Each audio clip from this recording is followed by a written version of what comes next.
Cook Radio.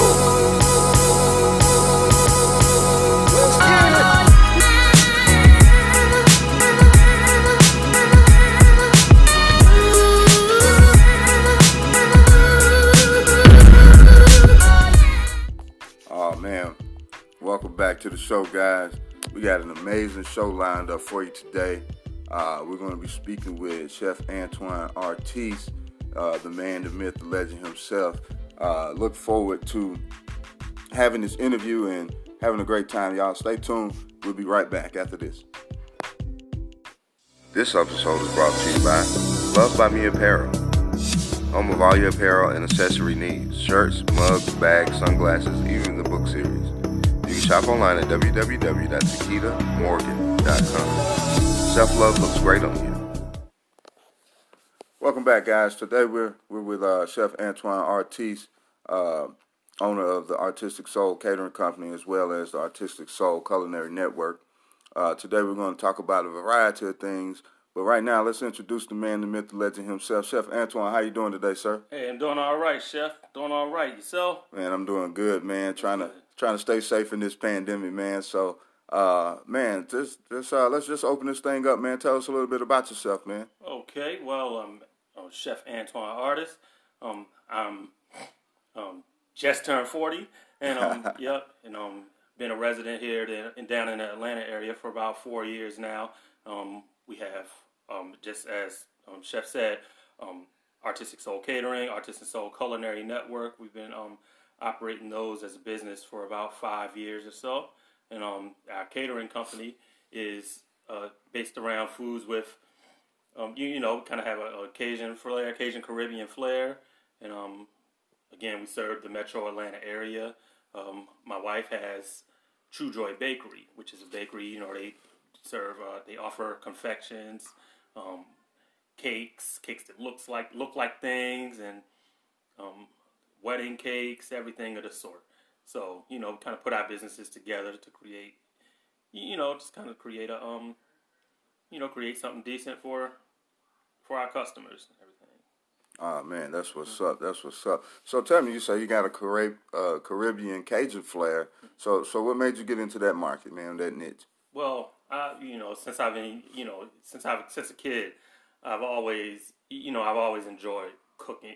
Cooking since then. My grandmother was a dietitian when I was growing up, so that's kind of where the cooking came from. So my grandfather was a chef in the Army, and just around the house we always had decent, a lot of decent meals growing up, and from there I kind of just over the years developed my own style, my own flair of cooking, and that just happened to be some of my favorite cuisine to eat. So I just learned to, kind of perfect those dishes, create my own flair with it also. So cool, man. That's cool. So you say you've been in business about 5 years. Yeah. What's been the most exciting thing for you as a caterer? Well, it's been a few milestones, lots of excitement as far as becoming a caterer and working within the food service industry. I'd say my first is growing. Just witnessing witness things growing, separate from a personal thing. People don't realize like your business is a separate entity from from your personal, kind of from your personal things. So being able to watch, witness and put it, give the business the things that it needs to, and then watch the results come back, come from it. Right. That's kind of my first time seeing that. Just even though it was, at the time it was a big thing. Right. But right now I might not feel like that, but when I saw that, my first sale, I'll say, was, that was pretty gratifying. That just let me know that I have a audience. Someone out there is willing to take a chance on me. Right. So from there, it just, just grew. That boosted my confidence to kind of widen the spectrum on things, on what I would, foods that I would offer, who my client base is, Right. So those are kind of things that. Yeah, man. No, I think that's awesome because even like you say, watching something separate from you grow. So when you separate the business from yourself, it's like a baby. You know what I'm Right. saying? And you get to nurture the baby, you get to see the baby. Now the baby has a tooth. Now the baby is talking, and it's like wow. And you think back to when the baby was born, how much growth in 4 or 5 years that has happened. Now the baby's talking, walking, can hold a comprehensive conversation, things like that. And when you see that in your business, to me, it's very gratifying, right? I remember my wife, she pushed me. I always wanted, I wanted my own restaurant, I wanted to cater, do some different things. And I never forget, I had the passion and desire, but I just was a little too timid to jump out there. And so the very first thing my wife had me, she talked me into it. She was like, man, your chicken salad is great. I don't even eat chicken salad. I love this chicken salad, right? And it was funny because we were just looking at this the other day, and that's why it's on my mind. But she was like, you should sell it. I'm like, you think people will buy it? And so she was like, yeah. So she had me do a test panel, right? And from that test panel, and just to hear those reviews from the people and get the feedback from people was awesome. And then from there, orders started coming in for us. She set up the website, did all the stuff for me, and I'm like, wow. You know what I'm saying? I have something here that other people want. And so for me, that was definitely gratifying. And still to this day, when I get reviews or whatever from on Google or my website and stuff like that, it's just like, it's very gratifying because it's like, as a chef, I think, that's what I look for, right? You want to know people enjoyed your product. You want to know people enjoyed your service. You want to know people enjoy you, because even though your business is a different entity of yourself, your business is still you. And so, when people give you that good feedback, it's just something heartwarming. So that's amazing, man. I think that's awesome. Now you mentioned your wife, Farrah, Yes. great lady. Man, guys, I'm telling you, if you need cakes, please, please, please, True Joy Bakery is the spot, right? Tell us a little bit about that, man. Tell us about True Joy Bakery a little bit. Okay, so True Joy Bakery was actually started maybe 6 months to a year time frame after Artistic Soul Catering. Okay. Before we were even married, but I kind of saw that in her also. That's something she'd always done. She'd Right. been in, got had professional instruction on baking. It was a passion, a long-standing passion for her as well, just like my passion with cooking. Right. And it was something I pushed her a little bit, but it didn't take much pushing. Right. She always just wanted to do it on had a genuine want to step out on on a regular work, regular 9 to 5 to get into entrepreneurship and start her bakery business. Okay. And so that started, and eventually we began, we got to the point to where we can operate them with each other, as like, that's my, our sister business, Right. So we, so we put everything together, and, we're kind of, so we're kind of a team right now. Right. And, yeah, but like I said, we serve all the sweets, any kind of confections that you need. People do, for kids parties, we have cake pops, we have cakes, like character cakes that look like a, specific themed Right. cakes, or you can get into more formal things like the wedding. People do treat tables, where they have different cupcakes and chocolate covered strawberries, chocolate covered pretzels, but they're very decorated, and she does it well, man. Oh no, I vouch for that, man. The very first thing, man, I'm gonna give you the stamp of approval right now. It's there. The very first thing I had from Farrah was it was some pina colada cupcakes, and it was the infused. Man, those things were so awesome, man. Got a little buzz off of them too, guys. Hey, don't get it twisted. But no, those things were awesome, man. They were great. They were flavorful. I never had anything like it, and so I would definitely, if you guys have any need for any sort of cupcakes or dessert options for parties, definitely. Matter of fact, let's give them the information right now so they can find you guys. Give us Artistic Soul and True Joy Bakery. Okay, so for Artistic Soul Catering, you can find us on our website first at www.artisticsoulcatering.com. On the website, you'll find our contact phone number, and also you'll be able to enter, if you need a quote on certain items that you'll find on our menu, which is also on the website, you'll be able to look there and, kind of get an idea of our rates, our going prices and things like that. To contact me directly by phone, I could be reached at 404-983-0210, and my email at eat@artisticsoulcatering.com. We're also on other social media platforms such as Facebook.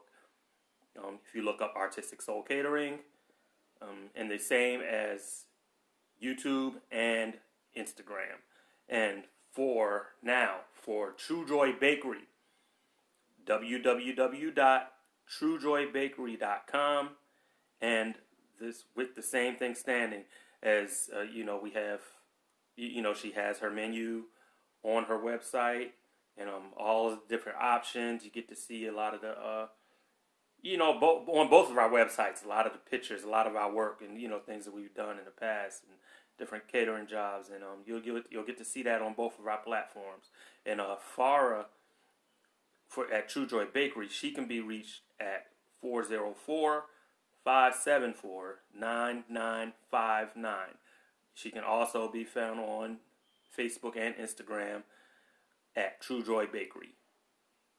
Man, no, that's a beautiful thing, guys. And I'm going to make sure I drop the information here in the link, as well as at the end of the video, all the information will be here for you guys to reach out and contact for your catering and dessert needs. But that leads me to an interesting thing, man. So you guys have two companies inside the same field. You're married. How does that work? Man, it's more a blessing than anything, man, because it brings us both. If one of us don't, if one of us miss something, in our respective businesses, the other is able to spot it. Right. If there's any blind spots, she's there for me as well as I'm there for her. Right. To where we can make these decisions together.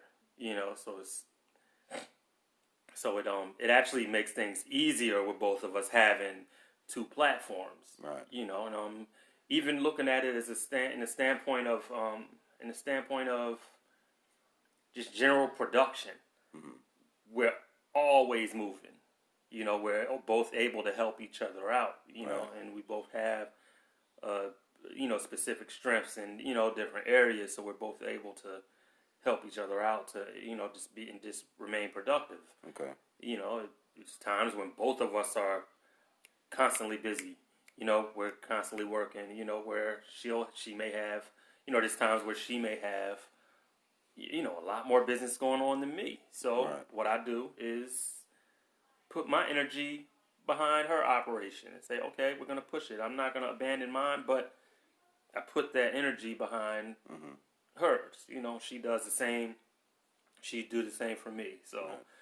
We operate as a business. We as a separate business entities, but we are joined together as a team. Right. Right. Yeah, I mean that's important, man. That's got to be, like you say, a blessing because, excuse me, you have not only do you have two people pushing businesses together, but like I said, you're in the same field, so it works because you both have an understanding of the culinary world, right? And so that helps out because you can share the visions. You can, you know what I mean. You can say, hey, I need whatever, and she can understand that versus somebody that's not even in the industry trying to help you out. Right. You know, and I think either way, like I look at my wife, man, I talk about her a lot, but you know, she's not in the industry, but her attention to detail helps me out so much, and she's been around me so long now that she knows, man, she's learning and knows the business better than me, and you know, I have to give way to her sometimes and listen because she's helped me out a lot, but. You know, it's just a beautiful thing, man, to have somebody who understands entrepreneurship, business, and then as well as the culinary field itself, because you can go so much further. Right. So much further. So Right, I think definitely. that's awesome, man. Yeah, for sure. So, you know, let's see here. What is I get into the next subject here real quick, but what is I don't know, like I guess you can ask you what's the biggest thing you've done in terms of have you guys done events together where it was the catering company and True Joy Bakery both had business at the same event? Yes, we have. Okay. You know, we've done plenty of things together. I'd say the largest scale event that we've done together has been a weddings. Okay. You know, we've done a few weddings, but we've had one in particular, and that was, I mean, it was a challenge, but it was gratifying at the same time because then it's like, okay, this is what we asked for. This is what we've been wanting to do.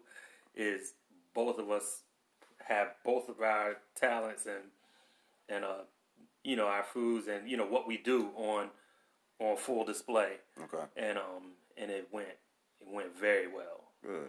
Good. So. Now this is also a family business as well. You know, they're not just a couple. You know, the guys, they have their kids, helping out, which is a beautiful thing as well. Teaching them the business or business understanding. As you grow, how large are you trying to expand out here? I'd say as much as we can. We have the pandemic, which is obviously affecting some, affecting a few things, but we still have some things going to help us in our pursuit to expand. Okay. Looking to at least get have our own kitchen space, to where we can operate out of instead of vice renting places to to do business out of. And but I'd say that's the next milestone for Artistic Soul Catering and True Joy Bakery is to kind of put our heads together and operate independently of other restaurants or food service, commercial kitchens, to do our own, kind of get our own thing going. Yeah, because it's a lot of places out there that's getting over on you when you're into that business because they feel like, hey, you're going to make all this money, so we're going to get our cut first. Right. And they don't, they understand they may not care about your bottom line. So no, getting independent is definitely the way to go. But with that being said, man, I want to hit on a couple things. I want to hit on the culinary network, and I want you to talk about Artistic Soul Culinary Network and the passion behind it. Like, what drove you to that, and what is the purpose of it? Okay, so Artistic Soul Culinary Network has been a thing for about a year, a little bit over a year, on Facebook. It's a Facebook network which is now expanding to other, to YouTube and other networks as well. But my motivation initially for Artistic Soul Culinary Network, when I created it, was first to kind of generate more attention toward Artistic Soul Catering. That's what it was first. Mm-hmm. But in the process of just getting it started, something I wanted to offer first was kind of a platform where other catering businesses, other chefs, other, event planners, anyone that will be involved in the culinary world to be a gathering place to kind of kick around ideas. And it quickly became more than just a marketing tool for my business. It became a gathering place for all the professionals of the sort that have any hand in the culinary world to be able to talk with each other about things that could help each other's businesses out. Kind of where just a ton of resources.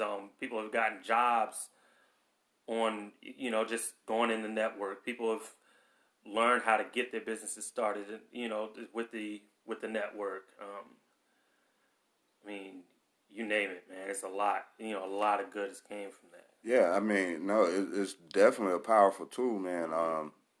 Just to give you guys background, I met Chef Antoine about 2 years ago.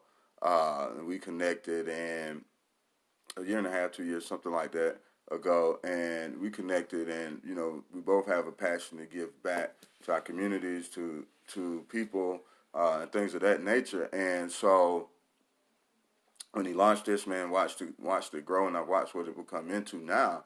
And like you said, people have gotten jobs, people are getting great resources on business education, things of that sort, as well as just a network of people where, and it's probably countless things that we don't even know, or he doesn't even know that has happened behind the scenes just from people connecting, business ventures and things of the sort. So it's definitely, like you said, a great gathering spot for culinary professionals to join, and it's a place you get to share and express yourself and things like that, where you can find like-minded individuals. How many members is it up to now? Right now we're approaching 1,500. Okay, cool. We're approaching 1,500 members. And this is like wide, guys. This isn't just in Atlanta. This is people all over the states, everywhere. So you know what I mean. You can get influences and ideas and talk to people from all over.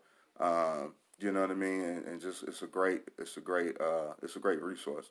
So if I'm a culinarian listening to this and I'm not a part of this network, how can I get involved?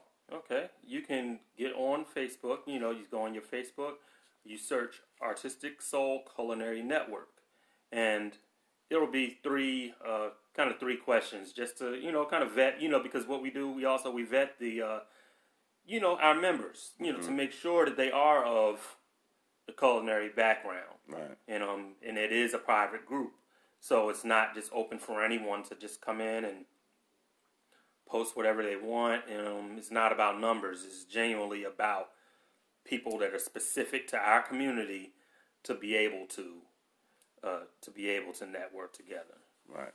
Now is this for the home cooks?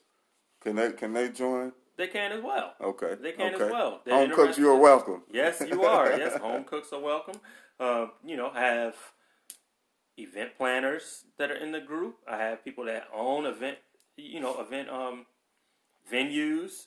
You have bakers in the group, chefs, home cooks. It's overall. Anyone that's involved in food. I have food photographers in the group as well. It's a wide range of people. There's people that manufacture products as well. People that sell sauces. People that or if you don't even have to be active already, but if you want to get into that, if it's something that you're thinking about and you want some input on your idea, you're welcome to join. Right. But it's all surrounded. Everything is all surrounded by the culinary industry. That's the key thing. So cool, man. Nah, it's a beautiful thing. You guys make sure you check that out. I want to see you added on into the group, and I think it's pretty cool, man. Like they announce new members consistently, as well as Food Fridays. You always get inspired as the posts come through from what chefs have done or what cooks have done or bakers have done throughout the week. It's a beautiful thing, man. Just to keep that inspiration fresh, keep that the ideas. Oh man, that's pretty cool. I might need to try something like that. Or it's just a place where you get to be express yourself and it's celebrated. And oftentimes in this business, it can be a cutthroat business sometimes, right? Because everybody want to be the best. Everybody thinks their stuff is better than whoever. But in this instance, which I know is the heart of Chef Antoine here, is like, hey, we want to celebrate you and what your talent is and what your gift is. And so it's a beautiful thing, man, to be a part of. and just like I say, to get the inspiration from. So that's pretty cool, man. I'm very proud of you for that, man. I watched this thing grow. Me and my wife talk about it all the time as we see stuff happening with you and your wife. Like, man, they're really doing their thing. You guys are inspiration to us as well. Thank you. Thank you. Yeah, man, most definitely, man. That's what we're here for. We got to continue to help each other grow, continue to build in this, this industry, man, and work together, not against each other. Mm-hmm. So, man, let me see. I know you talked about your grandmother being a dietitian and your grandfather being a chef in the Army. What's your background, man? What were you doing before this? Before this, I was actually doing nothing of the sort as far as work was concerned, and this was strictly a passion first, cooking in the culinary world. But before that, I was a veteran myself. Okay. I was I served in the United States Navy for almost 13 years. Wow. Okay. Thank you for your service. You're welcome. And I had an electronics technician rating when I was in the military. So I, came out of the military with an electronics background. Okay. So from there, I went on to work at engineering, for an engineering plant, and which I did electronics, kind of electronics there as well. Okay. And at that point, I was living in North Carolina, and kind of working, traveling, for the business to. Okay. Kind of teaching our staff, certain things, and just working. And maybe a year before I moved to Atlanta is when I started my business. Okay. And that's when I decided, I'm not getting any younger. I want to start my business in food, in food service. I always knew, I want to have a restaurant, or I want to have my own business dedicated to food. Right. So that came in the form of a catering business. So from there, I was working. I was in school for a master's degree and other certifications. I was also in school for... No, not school. I had a part-time job as well on top of that. And I started my business, all at the same time. Wow. So I saw fit to do that because it was something that I wanted to take. I took it real serious. Right. And, so upon starting the business and kind of seeing that, okay, well, I have a little audience. People really like it. Mm-hmm. I had a tasting event, and which was free to whoever wanted to come at the time. Right. And that went very successful. Okay. Because 60 people on a Thursday night, it's a random night of the week in the rain. Okay. In a rainstorm, all showed up and showed out, man. They loved it, Right. So that was kind of my first, large scale, production, and seeing how, people reacted to what I Right. had to offer. Right. So eventually I ended up leaving my job. I left my job, finished my master's degree, and moved to Atlanta to continue on to build the Artistic Soul Catering brand. Man, that is amazing. So that's the definition, ladies and gentlemen, of turning your passion and dream into a reality. It's dedication, it's hard work involved, some sleepless nights, tireless days, just going at it. But if you have, passion for something, and you put that work into it, I think, we both can attest that you can get it done and you can accomplish it, man. So there you go, man. Don't give up on your dreams. That's my inspiration for you today. Make it happen. Keep going. Let me ask you, man, have you ever faced a time in this business? I know I have a couple times, me personally, but have you ever faced a time where you just wanted to say, you know what, I'm going to walk away? No. Okay. No, we faced hard times. We had some pretty hard times. But when you have something that's, that's ingrained, like something that is you. You know, this is where you belong. Mm-hmm. It's never been bad enough for me to say, you know what, I think I should hang it up. As a matter of fact, it had the opposite effect on me. Mm-hmm. Okay, well, if this is the issue, how can I work around this? Right.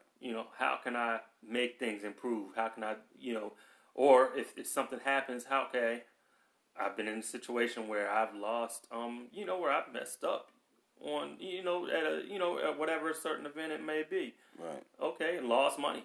Right. A lot of money.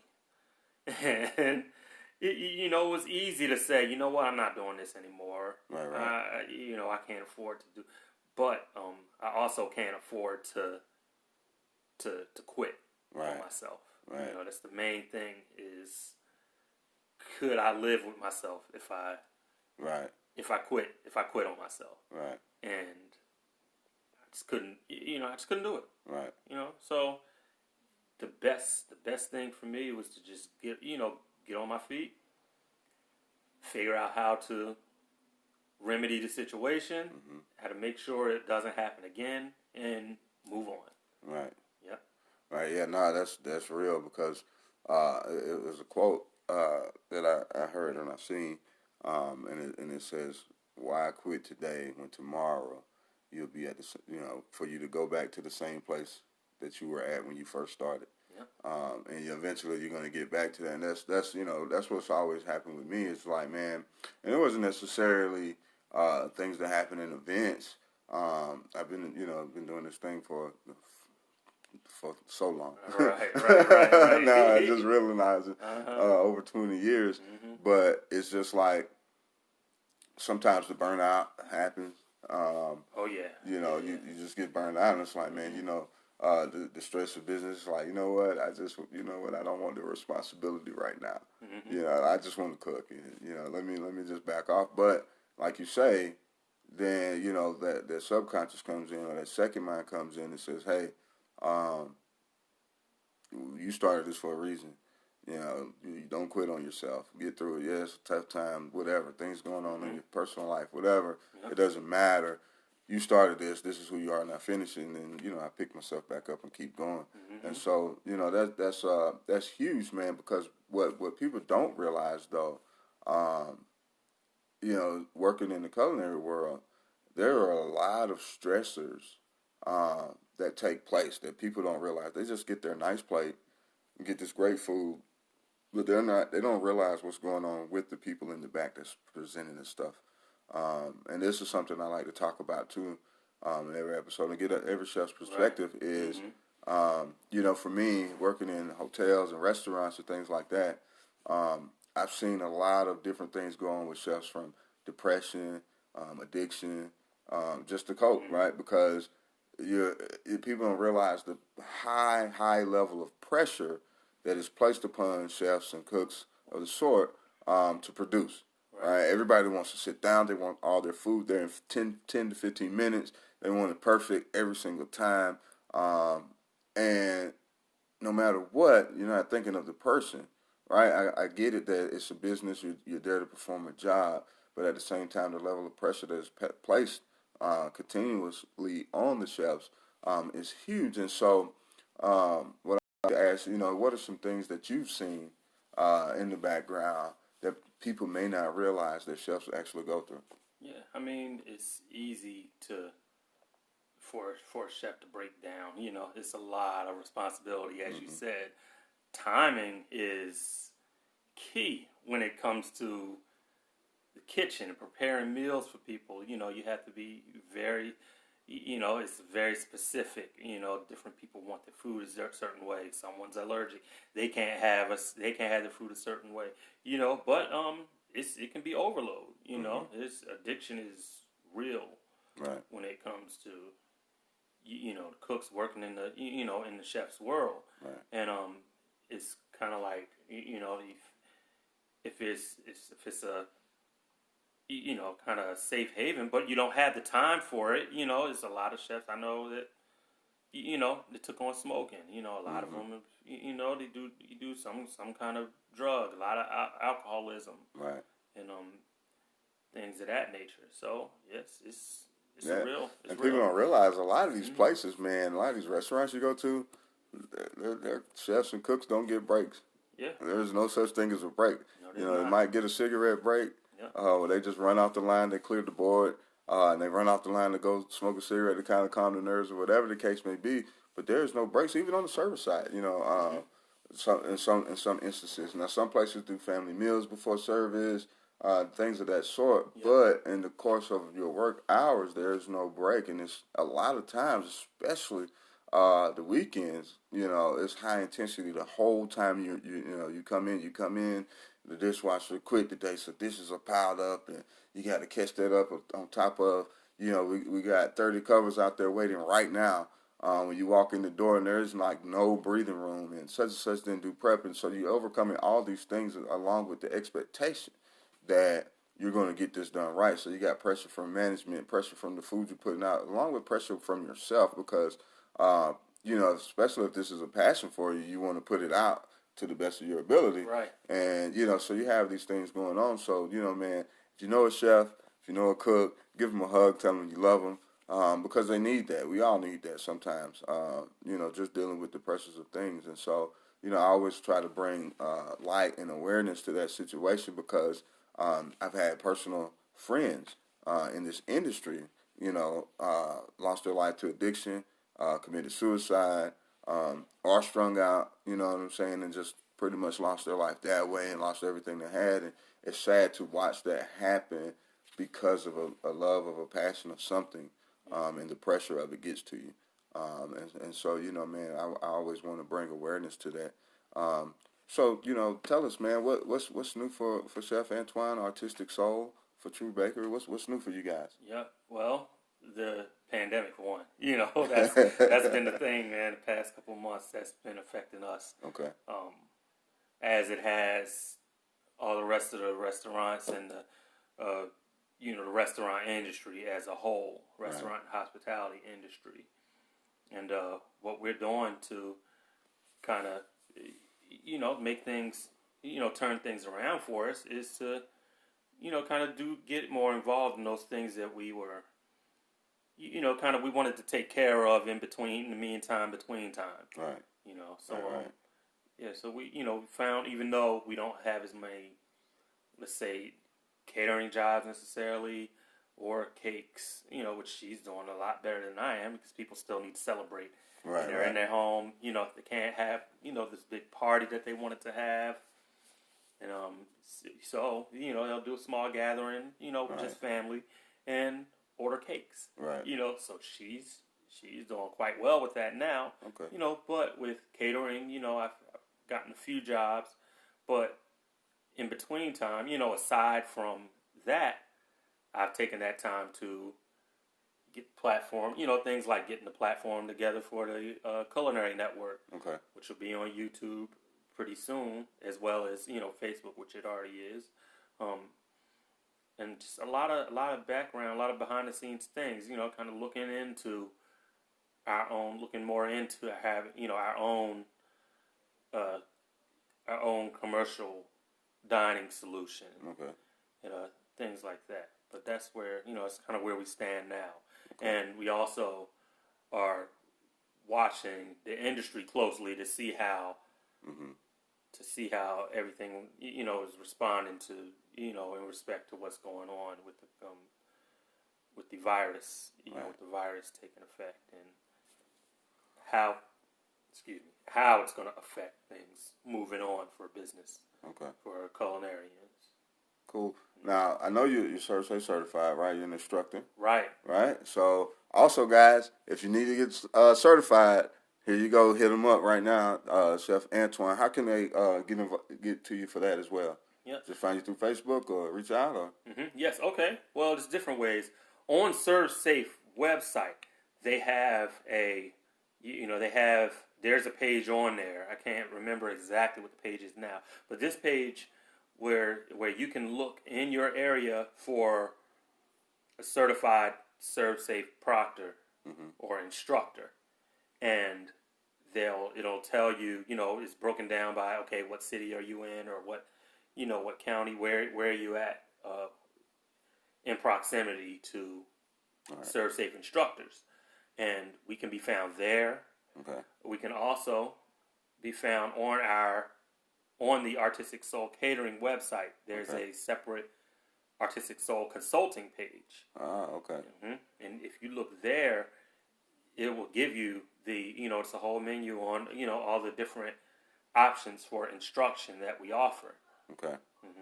And for instruction and exam proctoring. Okay. We can be found there as well. And again, or you can just reach out to us at, give me a call at 404-983-0210, and we can discuss your Serve Safe, your Serve Safe needs. Okay. Get you qualified. Make sure you get certified, guys. Give him a call. He just gave you his number.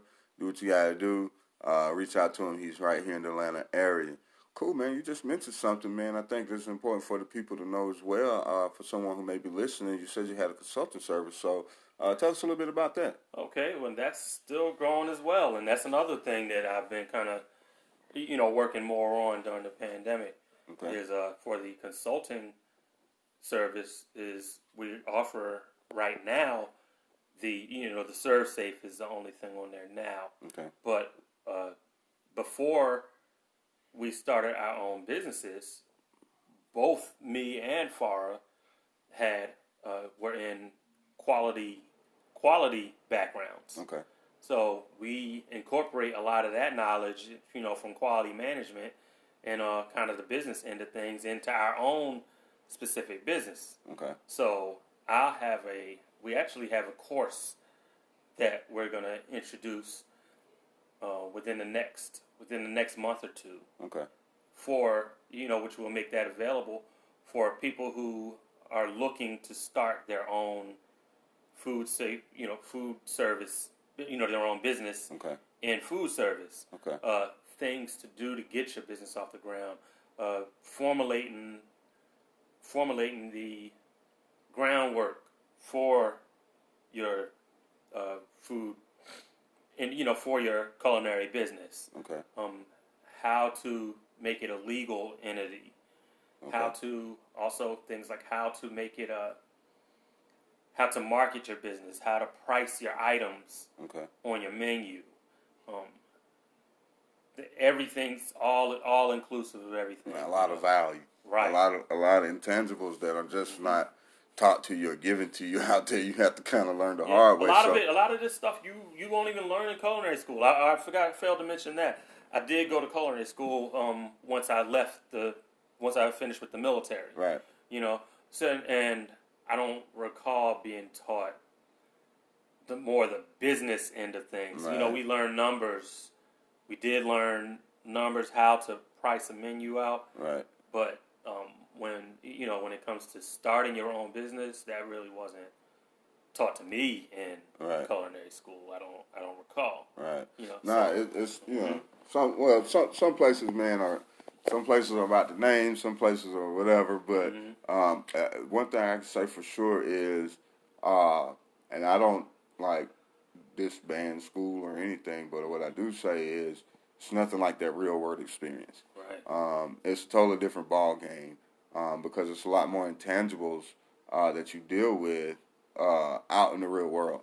You're in a more controlled environment in school, and everything is perfect because it works that way every time. Where in the real world, it doesn't happen to be that way. Right. The equipment isn't so good. Just different things you got to work with, right?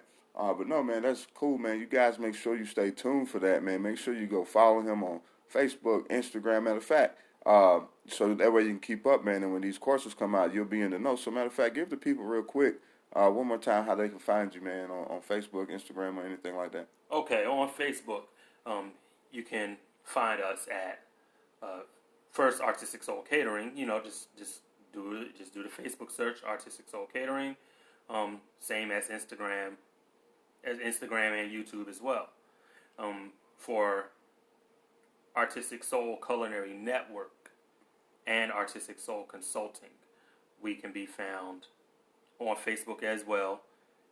So you can go on Facebook and for the Artistic Soul Consulting, we can be found on LinkedIn as well. Okay, cool. Now tell us about LinkedIn. How important is that to you? LinkedIn is important to us because it's more geared toward business. Right. The actual business end of catering. Also, it's a place where we go to, kind of search for corporate clientele and things of that nature. And then with the consulting, there are people on there that are looking for things to help their progress and growth. Right. In specific areas, well targeted areas, and that's why we chose LinkedIn as the avenue as well for the consulting. Okay. So another question I have for you is that, is there such a, we were talking about you doing, service safe stuff like that. Is there a lot of change or difference now in, the rules or how food is handled inside this pandemic? There has been a few changes that it didn't necessarily change the actual ServSafe manager portion of it, but they ServSafe, for as far as food safety wise, they added a few different, a few more instruction, separate instruction to help us remain safe during a pandemic. Right. Things that they're more geared toward contactless. Contactless. What do you call it? Deliveries. Yeah, deliveries, yeah. And just a more interaction based as how to maintain a high level of safety. Right. When you're operating within the pandemic, so that we can keep the risk down. When it comes to operating a business. Right. And that's what I tell people too. Like, people don't understand. Like, as a culinarian, everything the CDC is telling you to do, we live like that. Right. We're washing our hands a million times a day. We're just safe like that, and so it's not a big difference in my way of life than what I've already been living, not only in the kitchen but just personally. And so that's good to know that one, if you're holding yourself to the standards that we're set to, that you'll remain safe, as well as knowing that, hey, we're keeping it good because this is what the government is actually recommending for everybody to do now. So that's a huge thing. Last thing, man, I like to get everybody to give me an inspired quote, man, something that pushes you forward, something that's near and dear to your heart, something that helps push you on, maybe when you're facing a hard time in life or in the kitchen or whatever. Just anything of that sort that a saying that helps you out in those times. Do you have anything to give to the people? I really just like to, just when it comes to that, I don't have one specific saying, but just something that's always sticks with me is don't give up on yourself. Believe in yourself or no one else. It'll be hard for other people to believe in you. Right. Or your product, or whatever whatever it is you're doing in life, even aside from culinary world.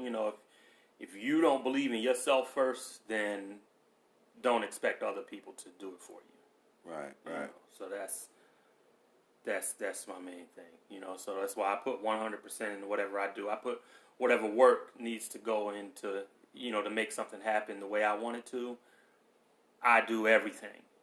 Hey, if I have help doing it, that's fine. They're helping me, but I'm the one who calls the shots. I, do this for a reason. It's because I want to see a specific result. Right. I can't expect other people to formulate things for me. Right. You just have to go out and get it. Right. So. Hey, y'all heard that from the man himself. Don't quit. Don't give up on yourself. You first, and then everybody else will follow. So that's a good example to live by in this world, man. Well, Chef, man, I don't want to take too much of your time. I know you're a busy man. I just want to appreciate you and thank you for taking this time out today. Guys, don't forget to go follow him on Facebook, Instagram, Artistic Soul Catering, Artistic Soul Culinary Network. Chefs, we want to see you in the group. You got anything else you want to say to the people, man, before we get out of here? Okay, I'd just like to say, thanks for having me for the interview, Chris. Most definitely. And look forward to seeing y'all in the network. And it's been a pleasure. All right, guys. As always, man, stay tuned. Chefs, if you're out there, make sure that if you want to be interviewed, you can reach out to us at info@the6footcook. Drop your information. We'll definitely contact you so we can get an interview scheduled, as well as stay tuned to our YouTube channel. This video will be up there as well at the 6 Foot Cook Catering Company, the 6 Foot Cook Radio. So we'll talk to you guys as always, man. Stay safe. Make sure your chicken is cooked, and we love you. Peace.